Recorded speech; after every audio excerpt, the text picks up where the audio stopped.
Hello, welcome back to 3D Drawing for Model Railways and the long welded rail train project. I'm going to continue today working on the banks here for the rails that will be carried by the wagons. I'm going to start by creating, if we look at the picture here, we're going to create this base that comes across so that we can mirror over both half of the elements of the uprights that we've done on the last lesson. So I'm going to spin this round, and on the inside face of the bank that we drew last lesson, I'm going to create a sketch on that inside face. I'm going to slice through to that, and we know that we've got all of the sides here selected, so we can just draw the rectangle that will come across the wagon within that part. Okay. So I'm just going to use a rectangle tool. I'm going to snap to the side here, and I'm going to drag back. I'm going to need to project on this base because it's not picking it up. So start again, we'll use the rectangle, and we're going to draw that, snap it in on there, making sure it doesn't connect to this midpoint, wherever that is. I'm just going to snap to that point there. There isn't any dimensions that we've got, so just going to do a height of 0.5 and a width of 0.8. And then I'm going to do the same on this side. I'm going to bring this down here, snap to that part, bring it down. So we've got a blue line there, and drag it out like that again. And dimension that, so that'll be 0.8, and the height again will be 0.5. And then we're going to vertically constrain that point to that point. Then what we can do is select these four profiles, and then we can extrude. I'm going to do that as a join. We'll turn off the chassis there. And I've just extruded that out by 1.9, and we'll come back onto that in a minute. Turn the chassis back on. So how far across? Well, obviously because we're mirroring this, we want to come to the halfway point. I don't think we've already got a midpoint for that, so we'll just, while we're still within the intermediate, create a midpoint plane. Use the inside face of the chassis on both sides. So we've got our midplane, and then we can go back into that extrusion. Edit. Actually, drag that. I'm going to do is drag that midplane back before that extrusion. Now, when I edit that extrusion, I can bring it to that midpoint. Okay, if I'd left the midpoint after it, I wouldn't have been able to bring it across to that point. So you can see how it's coming across 4.53 millimeters. So we can look at that there, have a look at the pictures, see how that compares. So we're looking at this beam here. Again, as I said, there's no measurements in there. That looks alright because we've got to get this down the middle with a gap. So I think I'm reasonably comfortable with how that looks at that point. And we'll come back to adding more details on the inside face of these uprights. Okay, so looking on this photo, you can see we've got three blocks here that just sit to the side of the holes that we've done, and obviously the little circular pins that the banks actually lock into. So again, coming onto this inside face, I'm going to draw a sketch on there,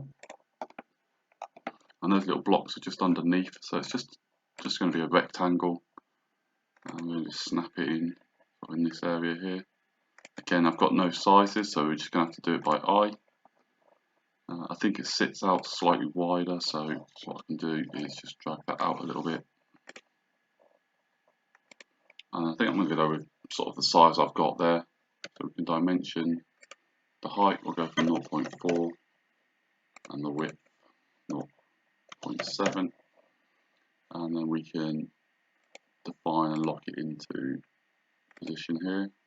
So 0.9, that's all locked in. Select that profile, we can just extrude it out. I'm just going to come out 0.25 millimeters, just an arbitrary number to give it some sort of depth. And then we can pattern that feature, so we select the feature. Oh, it's picked up this one. It might work actually. It might work. Yeah, it seems to be working alright. So we come up 3.3, three of them. My concern was it was picking up this face, but it doesn't really matter because it's snapping to that anyhow.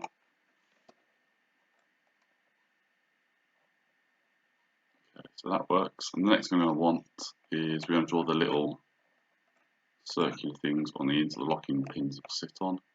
So we're going to create a sketch on that face. I'm going to spin this round and I'm going to project on that circle there so we know where it's going to be in line with these. So I'm going to spin this round to that inside face again. You can see the circles there, and we can just use that to lock to, so 0.5 millimeters, and we can extrude that.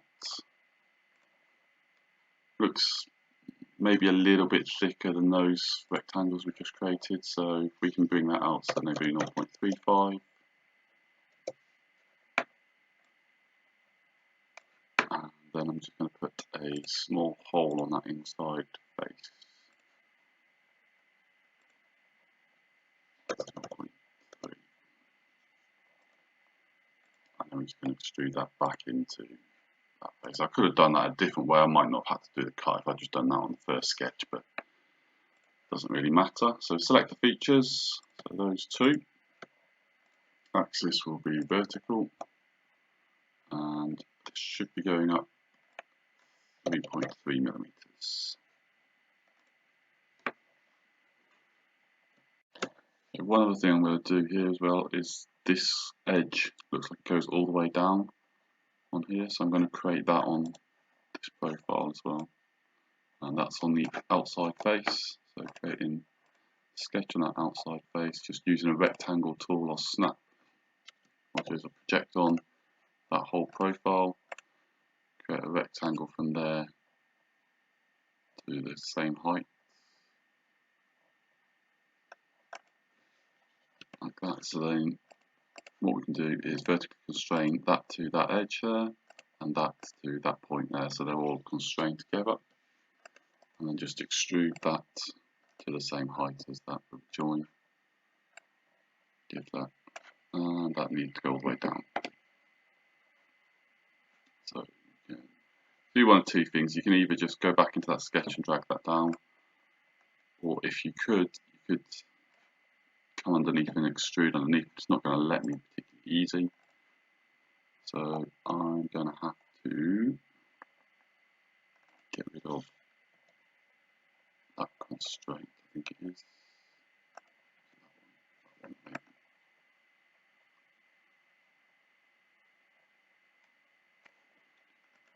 That line down, snaps in, finish that sketch. That should then drag that all out, and that needs to go a bit lower than that.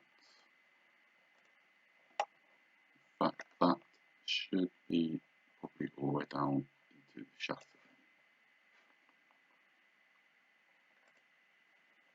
Yeah, that's going into there, that's fine. That's fine. Cool.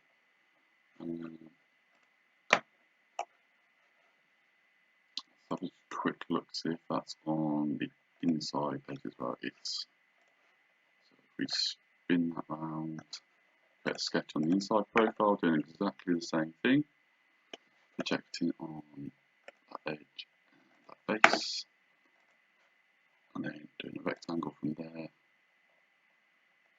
down. It doesn't matter about constraint because it will be snapping to that, and then extrude to that profile. Select that profile and extrude to that one. Join. There we go. Excellent. Okay, we've also got a couple of nuts and bolts which also look like they go all the way through here. So we'll draw those on, and they're just to the right hand side of the holes there and below them. So create a sketch on the front profile, and then we'll use the polygon, circumscribed polygon, and we'll put two of them in. So they're going to stop this area. 0.15 maybe. No, probably too big. 0.1. I'm just going to move that down there. Let's dimension that. So from that point to the bottom.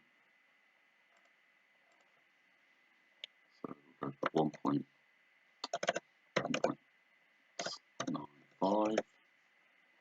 From that point to the edge. 1.8.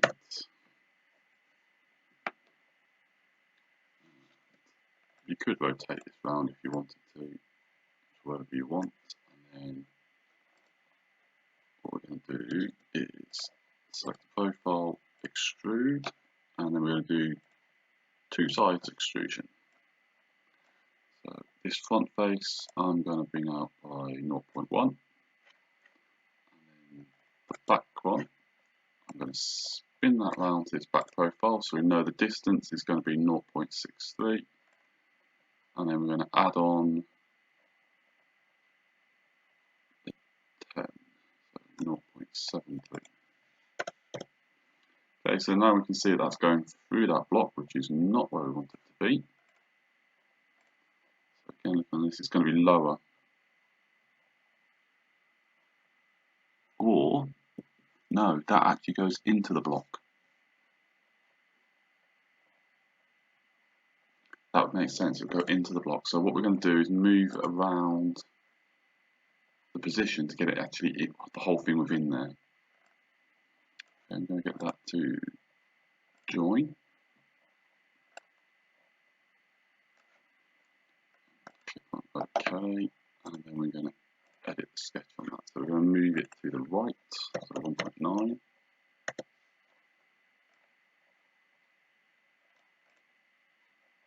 And we're going to move it up to 2 millimeters. What it might mean is I want to make this block a little bit bigger then. Yeah, so let's just go 2.05. Maybe a little high. 2.03. 2.03 high, 1.9 across. Finish that sketch. I'm just going to jump back in the history to the block, which I think is this one. Edit the sketch, and I'm going to make that. I'm going to get rid of that first of all. I'm going to make that longer, so let's go millimeter. Let's keep that 0.9. I want to do that. Alright, so let's make that 1 millimeter, and then dimension from there to there. And we'll go 0.7. I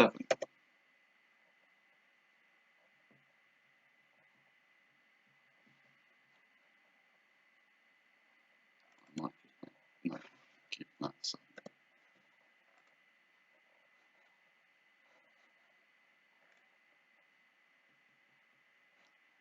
Okay, that works. And then let's pattern that feature horizontally. Two of them. So 0.5. See where that sits on the back of there. Yep, that sort of works there, doesn't it? Excellent. And then we'll pattern those on the vertical axis, and they were 3.3.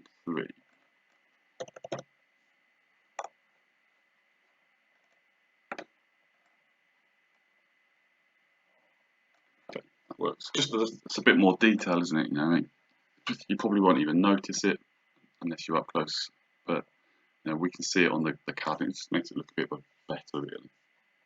Okay, so I think I'm happy that I've got everything I want here. So what I'm going to do is now copy this body and spin it around 90 degrees, 180 degrees to the other side. So coming into the body is going to select it, right click, and then do move copy. I'm going to select create a copy. move it to the side, and then flip it around 180. And then what I'm going to do is select point to point. I'm going to select this point in there, so that bottom, right in the bottom corner of this one, and I'm going to select that to right in the bottom corner of this one. So then I'll snap across. You've got that offset, and it's spun 180 degrees. Click on OK, and then we can merge those two bodies together using the combine tool. So we use target body 1, tool body is 2. Click on OK. We've got the one body now, and then if we can turn the chassis back on, there we go. And then obviously we've got to go and draw the actual banks themselves, which we'll come back onto the next lesson, because I think we've taken about 20 minutes to do this, and they're going to take a little while longer to do, so I don't want to make the video overly long or complicated. So we'll stick with where we are at the moment. Hope you've enjoyed that and you've been able to copy along. And then, as I say, next lesson we'll come back and we'll draw the banks falling here. Thanks for watching.